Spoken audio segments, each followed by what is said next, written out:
Hi, welcome back to my live. Today I am gonna do the last part of summer styles, the accent styles.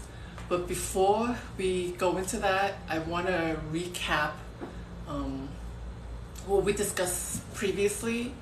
Um, so the first thing I want to discuss is fabrications for the summer. Um, the first fabrication I really want to recommend for the summer is linen. Um, Linen is a really great fabrication for the summer um,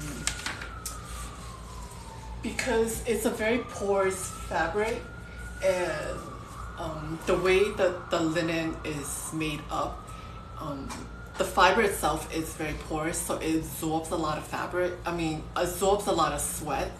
And then what's great about it being very porous is the fact that it wicks away the moisture very quickly. So that's why linen is a really great summer fabric. Um, and then the second fabric I recommend for summer is cotton. Excuse me, allergies.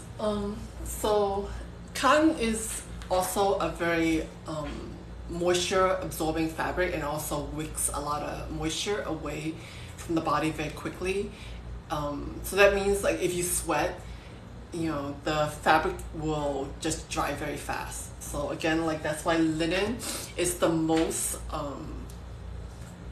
absorbent, and it also is the fabrication that also evaporates very quickly, the moisture. So that's why linen is a really great summer fabric. It's my number one recommendation for fabrication if you're talking about fabric for the summer. The second is cotton. Like these two are kind of like cousin. They're natural fiber fabric. The way that the fiber is, it absorbs a lot of moisture and also evaporates very quickly. That's why it's a very comfortable fabric to wear in the summer. Then the next fabric I recommend, which is half and half, is a man-made fabric of natural fiber and also of synthetic. So if you want like a silky hand, I don't recommend silk unless it's like a lightweight crepe de chine, but crepe de chine has its own issues.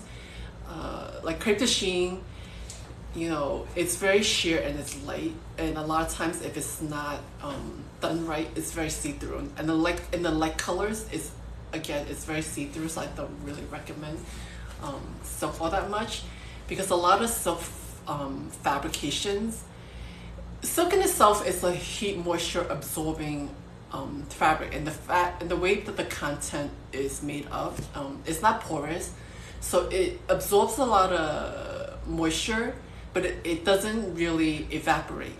That's why I don't recommend silk for the summer unless it's like really lightweight. And then the lightweight issue is always so like, if it's a light color, like in crepe de chine, a lot of times it's see-through. So that's why I don't recommend silk all that much for the summer. I would say like an alternative, if you want, something that's a silky hand, is rayon. And not all rayons are the same, because again, it's a man-made fabric, and depending on how much natural fiber is in the content, again, it's made of a natural fiber and also a synthetic. That's why it isn't like all that great. You have to kind of just look at it. Sorry, allergies again. So a recommendation for silk, again, I don't recommend silk because it's a heat trapping fabric for the summer. So rayon is a good alternative, but again, like rayon is not the most environmentally friendly fabric, so that's one of the issues. And then another fabric that's to silk is ramie. But ramie, depending on how it's made up, it could actually be like linen, and because it's also a natural fiber, it's very similar to linen, but again, like, the issue with Rami is that it is not very durable. So that's why I think that I recommend Rami over synthetic. The Rami actually has to be blended in with another fiber content like wool or cotton for it to be a lot more durable. And then if you are into athleisure, sportswear, the fabric that I recommend is this fabric that's created by Nike. It's called Dry Fit. It is made of a polyester, so you could kind of look for it, but you actually have to look and make sure that it's specific to this trademark fabric called Dry Fit. If it isn't Dry Fit, then I don't really recommend it, because again, like, polyester is not all created equal, and a lot of it is really the way it's made up. Polyurethane, just because it's polyurethane, is different grades of polyurethane. Like, there is just different grades of wool, and there's different grades of silk, and there's different grades of cotton, and there's different grades of linen. So again, you have to kind of be mindful of that. So we talked about fabrications in the first session about summer styles. So we talked about, so I just went over that. So I'm gonna go over the next thing is what are the style essentials that are good to invest in for the summer. So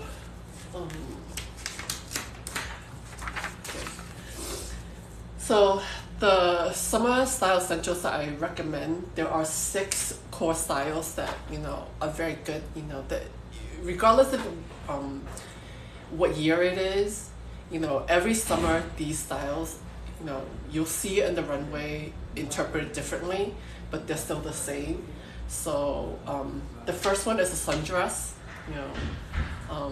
So a sundress is a really great investment to put money in, and find one that you like that fits into your style. So again, like, I recommend you invest in the summer style essentials. Is the first one is the sundress, and then the second one is a slip dress, which I'm wearing today. It's very versatile for the summer. It's very cooling. Also, it's got a very timeless look about it. So again, like, the second style that I recommend for style essentials is a slip dress. And then the third style that I recommend that you invest in is a good tank top, because tank tops, you could dress it up. It's a great style staple to really, like, put a little money in, because it's never gonna go out of style. Your basic tank is a great layering piece, and also is all great to wear layering and also stand alone, right? So that's why you get multiple use and create multiple outfits with a good tank. Invest in one that's like a really good silk, a really good cotton version, and then also, if you want something with a silky hand, is a silk blend with a cotton. So again, like, a tank top is a great investment piece. And then another style to invest in for the summer, your style essentials, is a camisole. So the camisoles are never gonna go out of style, and it's always great for the summer. You can wear it year in and year out. And then another style I recommend is a pleated skirt. It's always gonna be in style, and these are classic styles that you could wear year in and year out, and these are your basic building blocks, for developing your personal style. And you get multiple use, and you can create multiple outfits with these essentials. And then the last thing I recommend is a great pair of linen pants. Like when you have that great pair of, linen pants, you'll know that you get a lot of use out of it, and it's gonna be a style that's gonna be year in and year out that you can wear. So these are the 6 core styles that I recommend for the summer that you should spend a little money in, so this way you can wear year in and year out. Make sure that it's a higher quality fabric. Look at the sewing construction, and lastly, make sure that you have the right fit. Again, like I talk about the kibi and silhouettes, constantly, because we all have different body silhouettes and kibi. So we really need to really look for styles that really flatter our bodies, our actual bodies, and not what the models look like or what the influencers are doing. Look for styles that work for you. So again, like these are 6 really great style essentials to have as your building block, for your style essentials. So again, a great style is the sundress, and these styles, pretty much like if you find the right cut for you, they're universal, and you could dress it up year in year out, and style differently. Because if you look at any runway, there's always going to be like some sundress version, some slip dress version. Tank tops are really gonna be in for fall. Like everyone had the white tank top, the runway. But really like look for a great tank top, and a camisole is also like good. You could dress it up, you could dress it down, depending on how you create outfits. Like a camisole is great. Then the thing is the pleated skirt is also like a great style investment, and I'm talking about just like styles that just you should invest in and like find good quality styles, because these are your foundational pieces. So you really should find something that's high quality that you don't have to replenish all the time. This is like the issue I have with some fast fashion styles, is that a lot of times that it's because that the way it's made, either it's too trendy, it's like you have to continuously replenish to make it look fresh, but if you have something that's a basic, and then you find some accent pieces, then your basics are always going to be, something that you have for a long time. Like the slip dress I've had since I think like over 10 years now, so, but you see, like it's a great style to have as a slip dress. It's basic, but I get a lot of mileage out of it. And then the other thing is, again, a great pair of linen pants.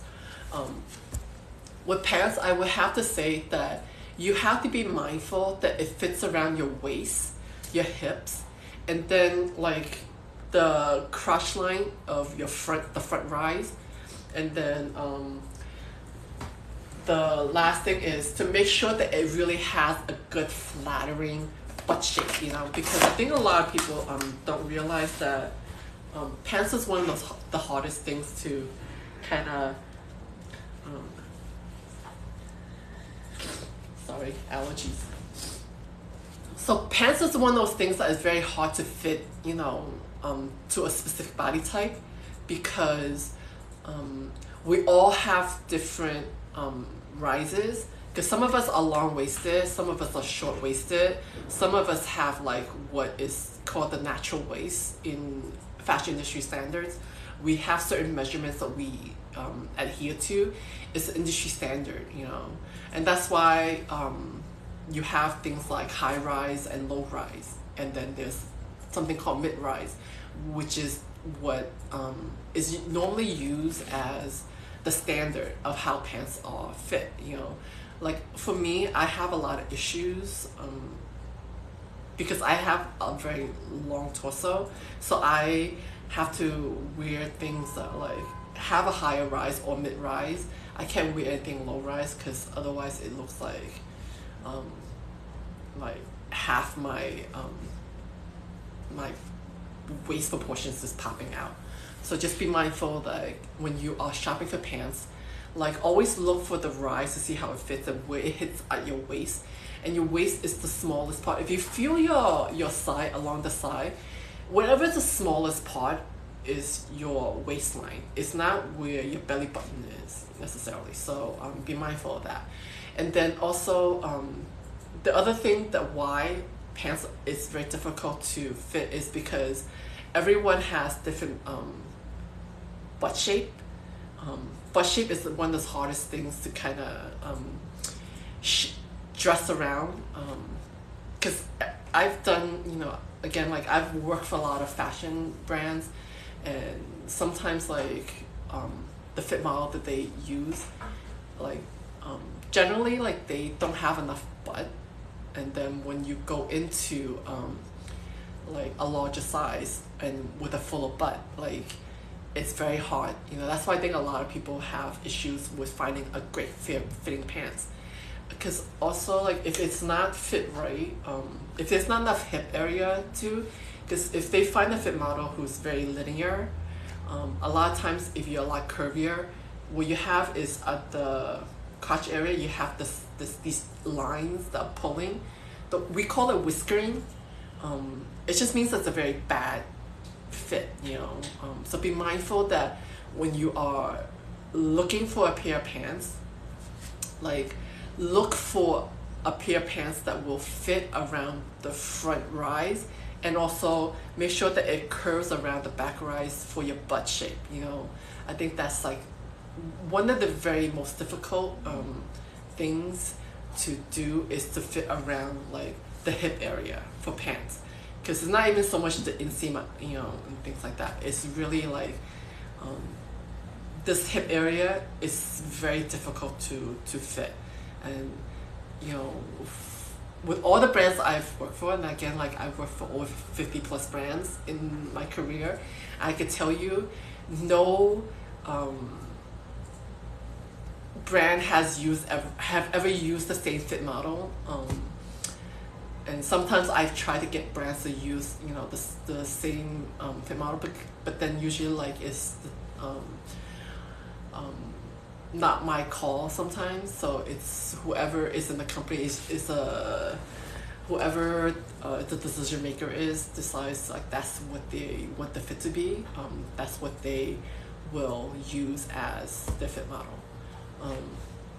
Okay, so again, like, these are your essentials, and then let's go into accent styles using the same idea of these style essentials. You can make these styles into accents styles. So let me show you what I mean, so this way you kind of know what I am referencing. Bear with me for a little bit. Okay.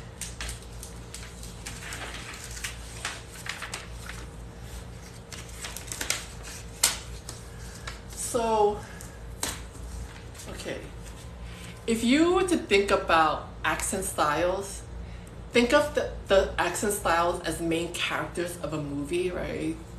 And not everyone gets to be the main character, A lot of people could be supporting characters, and the supporting characters are what I would say are the style essentials, right? So if you treat it that way, your style essentials are your supporting characters, and then your accent pieces are your main characters. So it's good to have like a lot more building blocks, right? And then find those style essentials that you like, that kind of express your persona, right?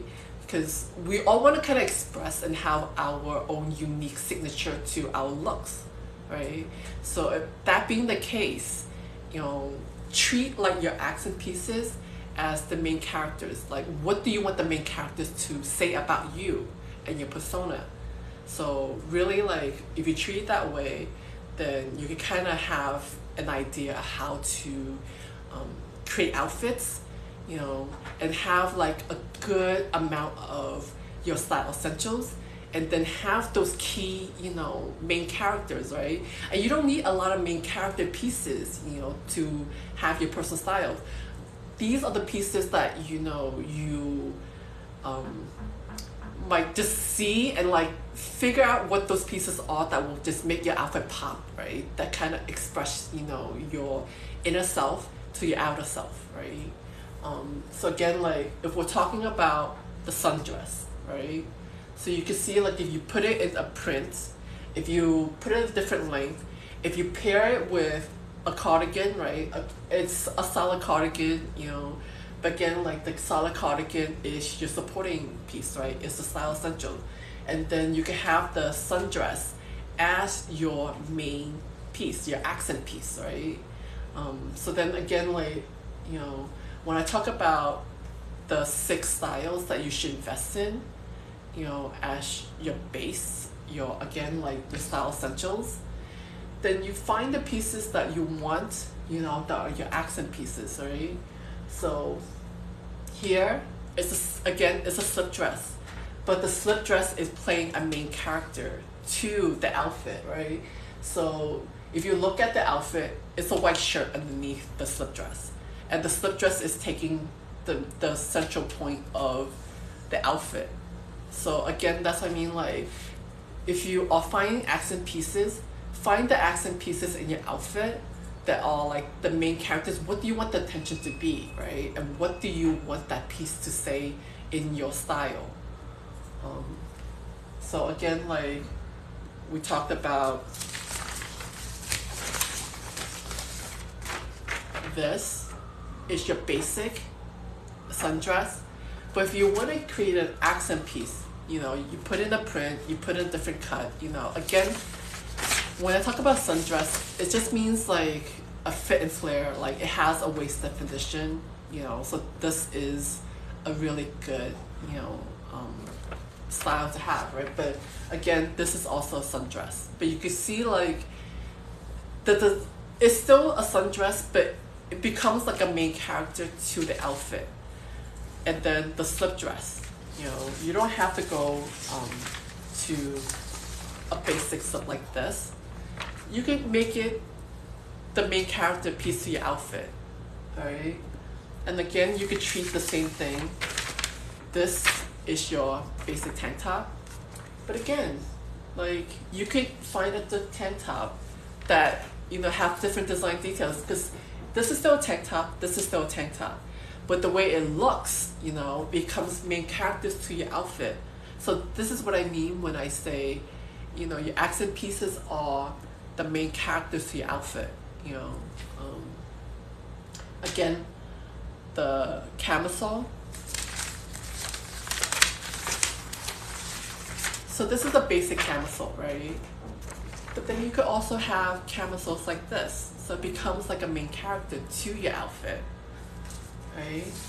And then we talked about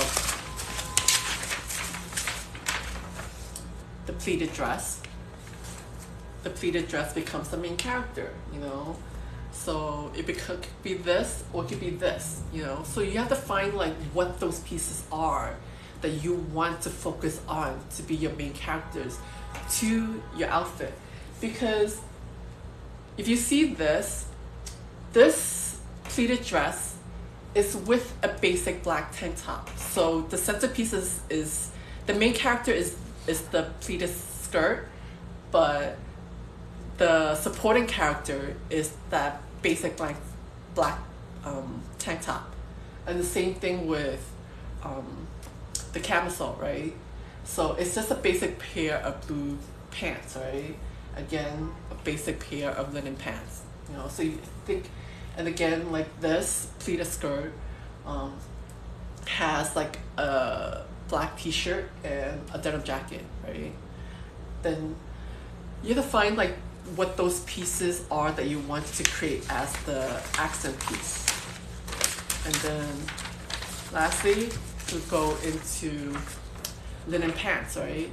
So the way that this linen pants is cut, right? It's still a pair of linen pants, but it's a peg pair of linen pants.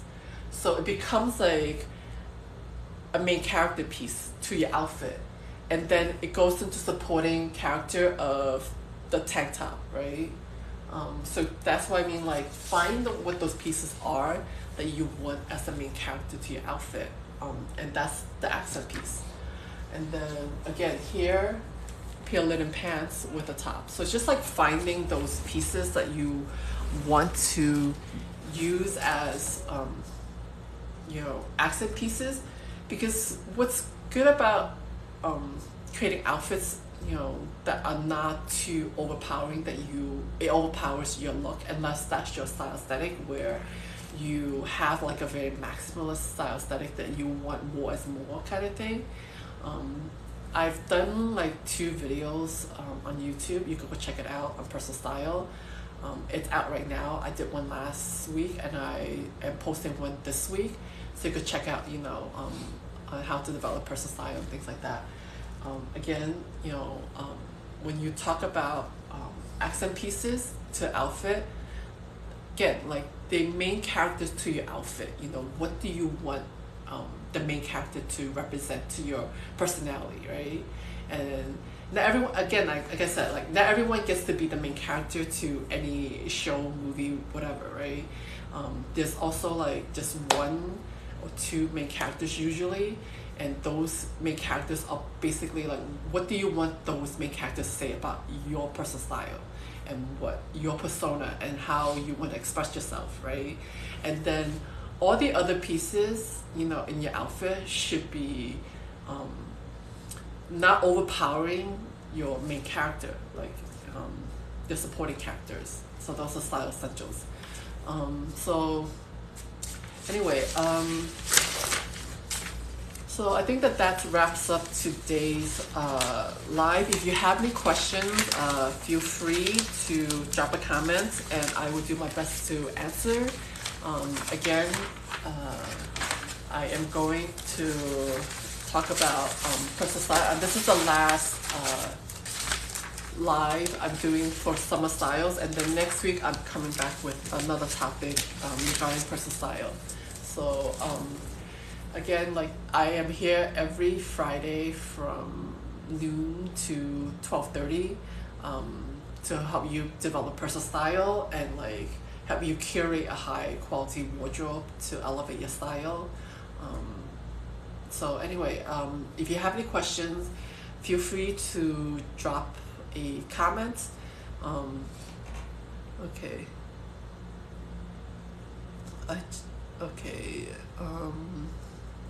I just caught the end of the concept of life changing. Okay. Yeah, thank you. So I am gonna do a recap on this in a TikTok video, and also I am gonna post whatever I did in the live here on YouTube in case you missed it. It is gonna be on YouTube. So anyway, thank you for joining me, and again, I will be back next week to discuss more about personal style and giving you tips on how to develop personal style. Also, I have like a thing that I am gonna be doing with personal style. I'm gonna be offering services because I think a lot of you have asked for help. So I am finally like gonna go do that. Okay. Yeah, thank you for enjoying my content. I hope that you find information I'm sharing useful to helping you. So I really want to promote like shopping less, shopping for high quality, and like really developing personal style, and like having everyone enjoy fashion. I know like there's this whole, I find it to be a myth, that fashion, people in fashion don't want people to wear fashion. I mean, the whole idea of us designing is to have people want to wear our clothes. So it's like a weird thing for me. So I want to debunk that myth from someone who has been working for the fashion industry for over 30 years, for over 50 plus brands. I sometimes I find like a lot of things I hear here on TikTok and social media about fashion, I'm like, it's not true. I mean, there's maybe like a very small percentage of people like that, but overall, the whole fashion industry isn't like that. I think like um, to say that like the whole industry is getting such a bad rep for such a minor part of um, I would say like the bad people in fashion. I feel like I want to really debunk this myth. Um, just for someone who's been in the fashion industry for a long time, I find some stuff is like it's very um, it's a lot of misinformation, and I want to clarify a lot of the misinformation from someone who has been in fashion for a really long time. Um, yeah, so if you have any questions, always just feel free to, you can always DM me in my Instagram account if you have any questions. I know that, a lot of people can't DM me here because you have to be friends in order to DM each other. And I know that I try to answer as much as I can in the comment section, and I try to do like some response videos as best as I can. But again, like it's also sometimes very time consuming. But if you really need like a quick answer to anything, the best way to get in touch with me is DM me and my Instagram. And the Instagram is linked in the bio. So anyway, thank you for joining me today, and I will see you next week. Bye.